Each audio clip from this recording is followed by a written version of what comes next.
Hi, Nesh, Nikolic here. As part of my Ask a Psychologist segment, I've got a question here from Gary Mosphilis in Sydney.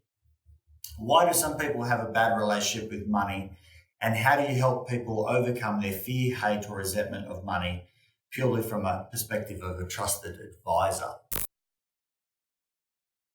Bad relationships with whether it be money or work or commitments or school, whatever it might be, happen quite regularly. And I actually broaden this question to how do we go out and help people with resentments that they might have or bad relationships they might have with anything. And money's no different.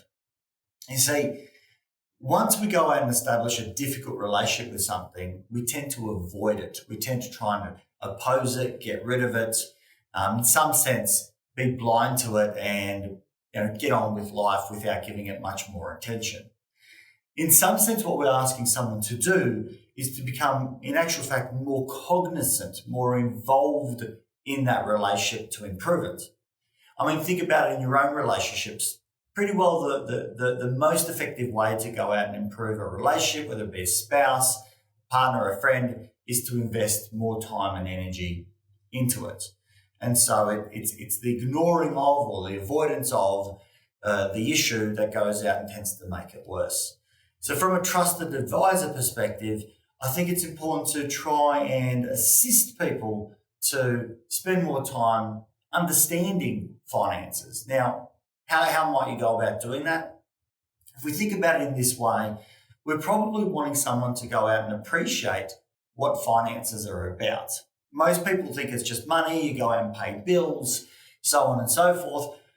And in actual fact, it depends on how someone looks at it. For someone else, it might be an opportunity for greater adventure. Another person might be an opportunity to go out and give their children what they weren't able to go out and get. For some, it might be security. So there isn't an answer as to what this is for each person. Money, the representation of money can be different for different people. And so I think connecting in to what does money mean for someone, and then spending some time in breaking that down is probably the most effective way that I can go out and see to change one's relationship or hatred towards money. But it's quite difficult because the things that we don't like, we tend to push away.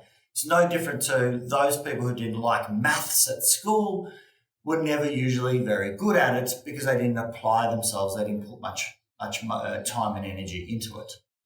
There's a fantastic book out there called The Barefoot Investor, and I think one of the reasons why it's become a massive hit is because it's made it quite accessible and made the topic of money interesting.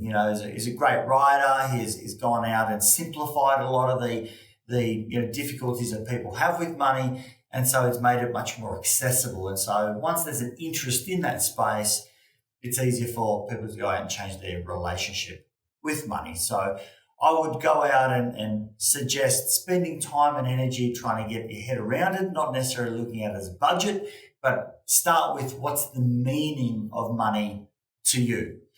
If we can go out and identify and really appreciate what the meaning is, I think we can go out and make a vast difference with how we go out and relate with money.